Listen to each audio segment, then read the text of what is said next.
পরীক্ষার খাতার উপর যদি হোয়াইটনার পড়ে আর শরীরের উপর যদি সাদা কাপড় পরে, তবে দুক্ষেত্রেই মূল্যহীন। তাই কখনো অহংকার করবেন না। স্বামী বিবেকানন্দ বলতেন, মানুষ যা কিছু চিন্তা ভাবনা করে তাই তার জীবনে ঘটে। কেউ যদি ভাবে আমি অন্যের তুলনায় কমজোরি, তাহলে সে কমজোরি হয়ে যায়। কেননা স্বামীজি বলতেন, মনের দুর্বলতাই মানুষকে কমজোরি করে তোলে। আমাদের মনের স্বভাব হলো আমরা যা চিন্তা ভাবনা করি তাই হয়ে যায়। এই জন্যই বলে, মনের হারেই হলো হার, আবার মনের জিতেই হলো জিত। যদি কোনো ব্যক্তি মনে মনে এটা ভাবে আমি অন্যের তুলনায় দুর্বল, তাহলে সে দুর্বল হবে। আবার যদি ভাবে আমি অন্যের তুলনায় শক্তিশালী, তাহলে সে শক্তিশালী মানুষই হবে। কারণ কি, এই দুনিয়াতে মনের শক্তি হলো সর্বোচ্চ শক্তি। খারাপ চিন্তা ভাবনা সব সময় মনের মধ্যে চলতে থাকলে মানুষ কমজোরি হয়ে যায়। একটা ভালো চিন্তা মানুষকে শক্তিশালী করে তোলে। এই জন্যই বিবেকানন্দ বলতেন, নিজের যুদ্ধ নিজেই করো, নিজের সিদ্ধান্ত নিজেই নাও, নিজের চিন্তা ভাবনাকে নিজের আয়ত্তে নিয়ে আসো, বাইরে শান্তি খুঁজতে যেও না। এসব কিছুই তোমার মনের মধ্যে জমা হয়ে আছে। এই জন্যই আমি বলি, ব্রহ্মাণ্ডের সমস্ত শক্তি তোমার মধ্যে লুকিয়ে আছে। আর আমরা চোখ বন্ধ করে বলি এই সংসারে সুখ শান্তি নেই, এই সংসার অন্ধকার জগৎ। এই ভিডিওতে আমরা জানব মনের শক্তি বলতে কি বুঝি। স্বামী বিবেকানন্দ বলতেন, মনের শক্তি এমনই এক শক্তি যা জানলে আমরা যে কোনো ক্ষেত্রে সফল হতে পারি। স্বামীজি তার বই কর্মযোগে লিখেছেন, মনের বিচার এমনই এক শক্তি, পাহাড়ের ঝুম কেটে সিংহাসন তৈরি করা যায়। যদি বিবেকানন্দের কথা বিশ্বাস না হয়, তবে আমি আপনাদের একটা উদাহরণ দিতে পারি। আপনারা অবশ্যই বিহারের দশরথ মানজির কথা শুনেছেন। তিনি বিহারের এক পাহাড়ি গ্রামে থাকতেন। তিনি পাহাড়ের পাথরকে হাতুড়ি ও ছেনি দিয়ে কেটে রাস্তা তৈরি করেছিলেন। আপনারা যদি বিহারে কখনো যান, তাহলে দেখে আসবেন মনের কত বড় শক্তি হতে পারে। স্বামী বিবেকানন্দ বলতেন, মন দু প্রকার, চেতন মন আর অবচেতন মন। স্বামীজির বাণী অনুসারে আমরা প্রতিদিন যে কাজকর্ম করি, জেগে থেকে চিন্তা ভাবনা করি, সেটাই হলো চেতন মন। তেমনি আমরা যেটা চিন্তা ভাবনা গভীরভাবে করি, সেটা হলো অবচেতন মন। এই ধরনের মন সর্বদা জাগ্রত থাকে না। আমরা যে রাতে বা ঘুমের ঘরে স্বপ্ন দেখি, সেটাও অবচেতন মন। চেতন মন আমাদের প্রতিদিনের কাজকর্মকে নিয়ন্ত্রণ করে। চেতন মন আমাদের জীবনের উপর সবচেয়ে বেশি প্রভাব ফেলে। যখন আমরা চেতন মন দিয়ে ভালো চিন্তা ভাবনা করি, তখন ওই চিন্তা ভাবনা অবচেতন মন গ্রহণ করে নেয়। তারপর অবচেতন মন ওই চিন্তা ভাবনা বাস্তবিক রূপ দিতে সাহায্য করে। উদাহরণ হিসেবে বলতে পারি, যদি আমরা চিন্তা করি যে আমি এই কাজে সফলতা পাবই, তখন অবচেতন মন সেই চিন্তা বাস্তব রূপ দেওয়ার জন্য কাজ করতে বলে। যদি আমরা চিন্তা করি আমি সুস্থ হয়ে যাব, তখন অবচেতন মন আমাকে সুস্থ হওয়ার জন্য প্রয়োজনীয় কাজ করার উৎসাহ করবে। এই জন্য স্বামী বিবেকানন্দ বলতেন, মস্তিষ্ককে মনের গভীর থেকে পরিচালনা করার জন্য ধ্যান করার প্রয়োজন। কারণ কি, ধ্যানই হলো অবচেতন মনকে জাগ্রত করার প্রধান প্রক্রিয়া, যার দ্বারা নিজেকে নিজে জানতে পারি আমি কে, আমাকে এই পৃথিবীতে আসার উদ্দেশ্য কি। এটা জানতে অবশ্যই ধ্যান করতে হবে। ধ্যান শুরু করার পূর্বে ধ্যান সম্পর্কে জ্ঞান আছে এমন ব্যক্তির কাছ থেকে জেনে নিতে হবে। তার সঙ্গে যদি ধ্যান করা যায়, তাহলে খুবই উত্তম। ধ্যানের গভীরতা সম্পর্কে আগে জানতে হবে। স্বামী বিবেকানন্দ বলতেন, যে ব্যক্তি নিজের জীবন নিয়ে নিরাশ হয়েছেন, তাকে তার ভেতর থেকে খুঁজে বের করতে হবে। আপনার জীবনে যে কোনো পরিস্থিতি আসুক না কেন, ব্যাস আপনার মনকে বোঝাতে হবে সব ঠিক আছে। স্বামীজি বলতেন, যখন আপনি এটা করতে থাকবেন, তখন থেকে আপনার জীবনে সব সমস্যা দূর হয়ে যাবে। আমি নিজেই এর সাক্ষী। একবার আমার খুব শরীর খারাপ হয়েছিল। আমার শিষ্যদের খুব চিন্তা হতে লাগলো যে স্বামীজির কি হবে। কিন্তু আমি আমার মনকে ওই ব্রহ্মাণ্ডীয় শক্তির দ্বারা সমস্ত পীড়া দূরে সরিয়ে দিতে পেরেছি। এটা যে কোনো কেউ করতে পারে। কারণ কি, এই শক্তি সকলের অন্তর মনে জমা আছে। যে মানুষ আজকের দিনে হার মেনে বসে আছে, খুব নিরাশ হয়ে আছে, সব আশা ভরসা ছেড়ে দিয়েছে, তার মনকে বলতে হবে, আমি সবকিছু করতে পারবো এবং করব। পরে যা হবে দেখা যাবে। আমার এই দুনিয়ার সাথে কোনো সম্পর্ক আছে কি থাকবে না, তাতে আমার কিছুই যায় আসে না। স্বামী বিবেকানন্দ বলতেন, যে ব্যক্তি নিজেকে এই দুনিয়া থেকে উপরে ভাবে, যার জীবিত থাকার জন্য অহংকার থাকে, সেই একমাত্র কর্মযোগী হয়।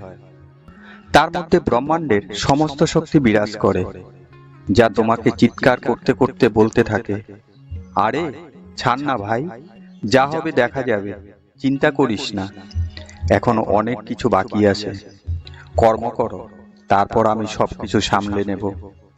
কিন্তু বিবেকানন্দ বলেছেন, তোমরা অন্তর্মনের সেই আওয়াজ হারিয়ে ফেলেছ। ওই অন্তর্মনের আওয়াজ তোমার কাছে আসতে পারছে না। কখনো কখনো ওই মন জাগ্রত হয় এবং কিছু সময়ের জন্য ভেতর থেকে বাইরে বেরিয়ে আসে, এবং কিছু সময়ের জন্য তুমি খুশি হয়ে যাও, আনন্দ অনুভব করতে থাকো। যখন তুমি ওই অন্তর্মনকে চিনতে ভুল করবে, তখনই তোমার অন্তর্মনে দুঃখ ও চিন্তা ঘিরে ফেলে। স্বামীজি বলতেন, যখন তোমার মধ্যে দুঃখ ও চিন্তা অনুভব হবে, তখনই বুঝবে ওই ছোট্ট মন এখনো তোমার মধ্যে জীবিত আছে। তোমার পুরো ধ্যান তার উপর অর্পণ করো এবং চিৎকার করতে করতে বলতে থাকো, এখনো আমাকে বেঁচে থাকতে হবে। অন্তর্মন কি এই খাঁচার মধ্য থেকে বাইরে বের করতে হবে। তুমি তোমার ভালো দিনগুলোর কথা মনে করতে থাকো। স্বামী বিবেকানন্দ বলতেন, বন্ধু, এটা হলো এক প্রকার ঘুম। এই ঘুম থেকে ওঠো, তোমার শুভ শক্তিকে জাগ্রত করো। সকালবেলার সময় খুব কঠিন হবে, কিন্তু বলবে, উঠবো, করবো, কি আছে এই জীবনে, সবকিছুই তো খারাপ, কি আছে আর এই জীবনে, এই অন্ধকার জীবনে বেঁচে থেকে কি লাভ। আর চারদিকে অন্ধকারই মনে হয়, কিন্তু আপনি এটা কখনো করবেন না। এটা করার আগে আপনার অন্তর মনের আওয়াজ একবার শুনে নিন, যে আপনাকে সবসময় বলছে, আমি তোমাকে ভেঙে পড়তে দেব না। এর জন্যই আমরা বলি, ওঠো, জাগো, যতক্ষণ তোমার লক্ষ্য পূর্ণ না হয় ততক্ষণ থেমো না। বন্ধু, যদি আপনার মানসিক স্থিতি নেগেটিভ হয়ে যায়, আপনি ডিপ্রেশনে ভুগছেন, টেনশন করছেন, জীবনের রাস্তা হারিয়ে ফেলেছেন, এটার থেকে বাঁচতে আপনার পছন্দ মতো যে কোনো কাজ করতে থাকুন। আপনার এই খারাপ মনকে খারাপ চিন্তা করার জন্য কোনো সময় দেবেন না। বিবেকানন্দ বলতেন, প্রত্যেক মানুষ পজিটিভ হয়, তারা পৃথিবীটাকে ভালো চোখেই দেখতে পায়। যখনই মনে পুরনো স্মৃতি ভেসে ওঠে, তখনই আবার মন নেগেটিভ হয়ে যায়। স্বামীজি বলতেন, আপনি হিন্দু, মুসলমান, খ্রিস্টান, বৌদ্ধ, যে ধর্মেরই হন না কেন, আপনি যদি তার উপর সমস্ত ধ্যান ধারণা অর্পণ করেন, এটা আপনাকে করতেই হবে, কারণ এটাই হলো আপনার শ্রেষ্ঠ উপায়। আর আপনাকে একটা কথা 10 বার করে লিখতে হবে, যেমন, আজকের দিনটা আমি খুব ভালোভাবে কাটাবো, আমার ভালো কাজগুলোই করব। আপনাকে 2 মিনিট ঈশ্বরকে ধন্যবাদ দিতে হবে। আপনার জীবনের ভালো কিছু হওয়ার জন্য আপনাকে প্রকৃতিকে ভালোবাসতেই হবে, কারণ কি, প্রকৃতি ঈশ্বরের স্বরূপ। শান্ত মনে প্রকৃতিকে দেখতে হবে, আর প্রকৃতিকে বলতে হবে, এই বালককে এত দুঃখ কষ্ট কেন দিচ্ছ, আমাকে একটা রাস্তা দেখাও।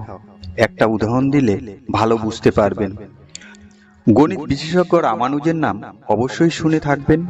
একবার রামানুজকে মিস্টার হার্ডি ডেকে পাঠালেন। রামানুজ তার সাথে দেখা করার জন্য ইংল্যান্ডে গেলেন। কিছুদিন সেখানে ছিলেন। তার পাশে একটা কলেজ ছিল। ওই কলেজের কাছেই ছোট বড় গাছের বাগান ছিল। সেখানে রামানুজ গাছেদের সাথে একা একা কথা বলছে। সময়টা ছিল সকাল, কলেজ খোলা ছিল। কলেজের ছাত্ররা রামানুজকে গাছের সাথে কথা বলতে দেখে ছাত্ররা রামানুজকে নিয়ে হাসি ঠাট্টা করতে মজা নিতে থাকে। তাদের মধ্যে একজন ছাত্র এসে রামানুজকে বলে, এটা আপনি কেন করছেন? এই গাছগুলো কি আপনার কথা শুনতে পাচ্ছে? আর রামানুজ হেসে বলল, তুমি যদি তোমার অন্তর আত্মার মন থেকে কারো সাথে কথা বলো, তাহলে সে তোমার কথা শুনতে পাবে। সেটা এই পৃথিবীর সৃষ্টির যে কোনো জীবই হোক না কেন। কারণ কি, সৃষ্টি করা প্রত্যেক জীবই হলো প্রকৃতি। এই প্রকৃতিতে ব্রহ্মাণ্ডের প্রত্যেক চেতনাই থাকে, যেটা আমরা অন্তর্মন দিয়ে দেখতে পাই। বিবেকানন্দ বলতেন, সাকার রূপের ধ্যান করো। খুশি মনে ঈশ্বরকে বলে দাও, পৃথিবীর শ্রেষ্ঠ জীব আমাকে সৃষ্টি করেছ, আমার জীবনের সবকিছুই আপনার, আপনারই থাকবে। আপনার হাত ধরেই চলতে এসেছি, আপনার হাত ধরেই চলবো। এই দুনিয়াতে আপনি ছাড়া আর কেউ নেই, কেউ আপন নয়। আমি আপনার কোলে শান্তিতে শুয়ে থাকতে চাই। তোমার যেটা পছন্দ হয় তার কাছে যাও, তাকে সবকিছু বলো। সমুদ্র পছন্দ হলে সমুদ্রকে দেখো, পাহাড় পছন্দ হলে পাহাড়কে দেখো, তাদের মধ্যে নিজেকে হারিয়ে ফেলো। এক গ্রামে ভানুপ্রসাদ নামে এক ধনী ব্যবসায়ী থাকতেন। তিনি অপার ধন সম্পত্তির মালিক ছিলেন। ভানুপ্রসাদের কাছে ছোট এক টুকরো জমি ছিল। সেই জমিতে কোনো ফসল ফলতো না, তাই কেউ চাষাবাদ করতেও চাইতো না। তাই ভানুপ্রসাদ সেই জমি বিক্রি করবে বলে স্থির করলো। সে অনেক লোককে বলেছিল তার জায়গাটা কেনার জন্য, কিন্তু কেউ কেনার জন্য রাজি হয় না। একদিন তিনি জানতে পারলেন গ্রামের সীমান্তে এক সাধু থাকেন, তিনি ওই জমি বিক্রি করে দিতে পারবেন। সেই মতো ভানুপ্রসাদ ওই সাধুর কাছে যান এবং সবকিছু খুলে বলেন। সাধু সবকিছু শোনার পর তাকে বলেন, গ্রামের শেষ প্রান্তে একটা মন্দির আছে, ওই মন্দিরে গিয়ে তুমি পুজো দিয়ে ঈশ্বরের কাছে প্রার্থনা করো, তোমার জমি 1 সপ্তাহের মধ্যে বিক্রি হয়ে যাবে। ভানুপ্রসাদ সাধুর কথা মতো পরের দিন ওই মন্দিরে যান। তিনি মন্দিরে ঢোকার আগে পুজো দেওয়ার জন্য এক দোকানে প্রসাদ কিনতে যান। দোকানদারকে বলেন, সবচেয়ে বেশি দামের প্রসাদ আমাকে দিন। দোকানদার তার দোকানে সবচেয়ে বেশি দামের প্রসাদ তাকে দিল এবং বলল, প্রসাদের দাম 1000 টাকা। ভানুপ্রসাদ টাকা দিয়ে প্রসাদ নিয়ে মন্দিরের দিকে যাচ্ছিলেন। এমন সময় এক জীর্ণশীর্ণ ভিখারিনী তার কাছে কিছু খেতে চাইল। বলল, বাবা, আজ 3 দিন আমি কিছুই খাইনি, আমাকে কিছু খেতে দেবে? ভানুপ্রসাদ বলল, তোমাকে খেতে দেওয়ার মতো আমার কাছে কিছু নেই, আর আমার মন মানসিকতাও ভালো না, তুমি আমার সামনে থেকে সরে যাও। তারপর তিনি মন্দিরে ঢুকে পুজো দিলেন এবং বললেন, হে ঈশ্বর, আমি তোমাকে সবচেয়ে বেশি দামের প্রসাদ দিয়েছি, আর তোমার দান বাক্সে 500 টাকার একটা নতুন নোট দিয়েছি। তুমি আমার জমিটা তাড়াতাড়ি বিক্রি করিয়ে দাও। জমি বিক্রি হয়ে গেলে আমি তোমাকে কলকাতা থেকে আরো বেশি দামের প্রসাদ দেব। এই বলে তিনি তার বাড়ি চলে গেলেন। তার 2 দিন পরে ওই ভিখারিনী মারা যান। তার 3 দিন পর ভানুপ্রসাদ হঠাৎ অসুস্থ হয়ে পড়েন এবং পরের দিন মারা যান। যমদূত তাকে নিতে এলো এবং যমরাজের কাছে বিচারের জন্য নিয়ে গেল। যমরাজ বিচার করে বললেন, ভানুপ্রসাদকে নরকে পাঠানো হোক, সে তার জীবনে অনেক পাপ করেছে। ভানুপ্রসাদ সঙ্গে সঙ্গে বলে উঠল, যমরাজ, আমি তো কোনো পাপ করিনি, কখনো কারো ক্ষতি করিনি, বরং মন্দিরে বেশি দামে সবচেয়ে ভালো প্রসাদ দিয়ে পুজো করেছি, তারপরও আপনি বলছেন আমি পাপ করেছি। তখন যমরাজ বললেন, 1 সপ্তাহ আগে তুমি মন্দিরে পুজো দিতে গিয়েছিলে, তখন এক ভিখারিনী তার ক্ষুধার যন্ত্রণায় তোমার কাছে কিছু খাবার খেতে চেয়েছিল, কিন্তু তুমি তাকে কিছুই খেতে দাওনি। তারপরও তুমি তাকে বেশি কথা শুনিয়েছ। তুমি বলেছ তোমার কাছে খেতে দেওয়ার মতো কিছুই নেই, কিন্তু তুমি মন্দিরে গিয়ে অনেক টাকার প্রসাদ এবং 500 টাকার নোট দান বাক্সে দিয়েছ। ওই দেখো, সেই ভিখারিনী স্বর্গে কত সুন্দর জীবন যাপন করছে, আর তুমি এখন নরকে যাবে এবং তার জ্বালা ভোগ করবে। যমরাজের এই কথা শুনে ভানুপ্রসাদ চুপ হয়ে থাকে। যমরাজ ভানুপ্রসাদকে নরকের আগুনে নিক্ষেপ করতে বলে। বন্ধু, এই পৃথিবীতে ক্ষুধার জ্বালা সবচেয়ে বড় জ্বালা। আমরা যদি প্রত্যেকে এই ক্ষুধার্ত মানুষগুলোর পাশে দাঁড়িয়ে এক মুঠো খেতে দিয়ে তাদের ক্ষুধার জ্বালাটা একটু কমাতে পারি, তবে কি তাদের সাথে আমরা একটু শান্তি পেতে পারি না? তবে আসুন, আজ থেকে আমরা প্রতিজ্ঞা করি, এমন ক্ষুধার্ত মানুষের মুখে 2 মুঠো খাবার তুলে দেব। আমরা মানুষ হয়ে যদি মানুষের পাশেই না দাঁড়াতে পারি, তবে কি আমরা ভানুপ্রসাদের মতো মানুষ হব? একবার এক গরিব লোক 1 টাকা জমা করে বড় একটি বাড়ি তৈরি করলো। লোকটি খুবই পরিশ্রমী ছিল। বেশ কয়েক বছর ধরে 1 টাকা করে জমিয়ে বাড়ি তৈরি করবে বলে। কারণ কি, তার ছোট পরিবারটি ঝুপড়ি থেকে বড় বাড়িতে থাকতে পারে। এরপর গৃহপ্রবেশের জন্য খুব ভালো একটা দিন স্থির করলো। কিন্তু গৃহপ্রবেশের 2 দিন আগে প্রচণ্ড ভূমিকম্পে তার তৈরি করা বাড়িটি ভেঙে পড়ে। এই ঘটনা লোকটি শোনার পর দৌড়ে বাজারে গেল। বাজার থেকে অনেক মিষ্টি নিয়ে এলো। এসে শোনে ভাঙা বাড়ির সামনে দাঁড়িয়ে থাকা লোকগুলো বলে লোকটির সব আশা ভেঙে গেল। তার সাথে ঈশ্বর খুবই খারাপ কাজ করেছে। কত কষ্ট করে এক এক টাকা করে জমিয়ে বাড়ি তৈরি করেছে। সে ওই মিষ্টিগুলো সবার মধ্যে ভাগ করে দিতে লাগলো। এটা দেখে উপস্থিত সকল লোক অবাক হয়ে গেল। তার এক বন্ধু তাকে বলল, কি ব্যাপার, তুমি কি পাগল হয়ে গেছো? তোমার সারা জীবনের উপার্জন শেষ হয়ে গেল আর তুমি সবাইকে মিষ্টি খাওয়াচ্ছ? এরপর লোকটি হেসে হেসে বলল, ও বন্ধু, এ ঘটনা তুমি খারাপ চোখে দেখছো? এর জন্য তুমি আর ভালো দিকটা দেখতে পাচ্ছ না? আমি এর জন্য ঈশ্বরকে ধন্যবাদ জানাই। বন্ধু বলল, সত্যি বন্ধু, তুমি পাগল হয়ে গেছো। লোকটি বলল, দেখো বন্ধু, বাড়িটি যদি দুদিন পর ভেঙে পড়তো তাহলে আমি, আমার স্ত্রী, ছেলে মেয়ে সকলেই মরে যেতে পারতো। একবার ভেবে দেখো তো, আমার কত বড় ক্ষতি হতো। আমরা বেঁচে আছি, কিন্তু যেহেতু বেঁচে আছি, বাড়ি আমি আবার বানাতে পারবো। কিন্তু যদি কারো জীবন চলে যেত তাহলে আমি কি তা কখনো টাকা দিয়ে ফিরিয়ে আনতে পারতাম? লোকটির কথা শুনে ওখানে উপস্থিত মন খারাপ করা সকলেই হাসতে লাগলো। তারা বুঝতে পেরেছে এই কঠিন কথাগুলো কত সহজে বলতে পেরেছে। বন্ধু, এই গল্প আমাদের জীবনে এই শিক্ষা দেয় যে সুখ দুঃখ পরস্পর একের পর এক আসতে থাকবে ও আবার চলেও যাবে। এর জন্য কখনো ভেঙে পড়ে চলবে না।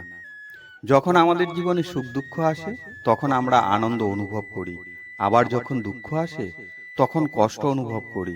এগুলো কখনো আমাদের ইচ্ছার উপর নির্ভর করে না। আমাদের কঠিন পরিস্থিতিতে ধৈর্য ধরতে হবে। কখনো কখনো আমরা ধৈর্য হারিয়ে ঈশ্বরের উপর দোষারোপ করতে থাকি।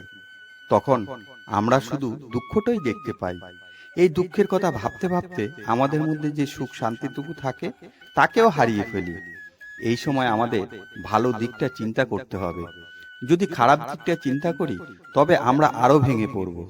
যদি খারাপটা বেশি পরিমাণে ভাবতে থাকি তাহলে আমাদের জীবনে আরো খারাপ ঘটনা পরপর ঘটতে থাকে। খারাপ চিন্তা ভাবনা আমাদের দুঃখের আসল কারণ হয়ে ওঠে, আর সফলতা এখানেই শেষ হয়ে যায়। এর জন্যই আমরা যদি কোনো কারণে দুঃখ পাই তাহলে আমাদের প্রধান কাজ হবে সবসময় ভালো চিন্তা ভাবনা রাখতে হবে। আর আপনি পরিশ্রম করতে সমর্থ হলে তাহলে আপনি এই সমস্যা থেকে অবশ্যই বেরিয়ে আসতে পারবেন।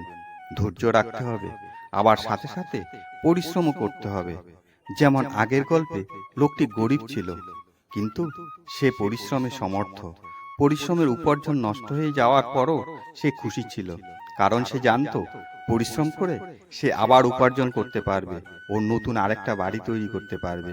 এই জন্যই শুভ ভাবনা সব সময় রাখুন। সুখের সময় কখনো অহংকার করবেন না, আবার দুঃখের সময়ও ভেঙে পড়বেন না। এটা ভাবুন, সুখ যেমন তাড়াতাড়ি চলে গিয়েছে, দুঃখও তেমনি তাড়াতাড়ি চলে যাবে। সুখ ও দুঃখ কোনোটাই আমাদের হাতে নেই। যেটা আমাদের হাতে থাকে না তার প্রতি ধ্যান কেন দেব? যদি আপনার হাতে কিছু থাকে সেটা হলো পরিশ্রম। এই জন্য আপনি আপনার পরিশ্রমের উপর ধ্যান দিন। যে ব্যক্তির ধ্যান তার কাজের উপর দেয় সে ব্যক্তির মন কখনো খারাপ চিন্তা ভাবনায় থাকে না। এই জন্যই ওই ব্যক্তির জীবনে যা ঘটে ভালোই কিছু ঘটে। আশা করি এই গল্প থেকে আপনারা অনেক কিছুই জানতে পারলেন। ভিডিওটি শেষ পর্যন্ত দেখার জন্য আপনাকে অসংখ্য ধন্যবাদ। ভিডিওটি যদি ভালো লাগে তাহলে লাইক করুন, কমেন্ট করুন, শেয়ার করুন এবং সাবস্ক্রাইব করে পাশে থাকুন। ভিডিওটির মধ্যে কোনটি আপনার কাছে সবথেকে বেশি ভালো লেগেছে সেটা কমেন্ট করে জানান। পরের ভিডিওতে আবার দেখা হবে।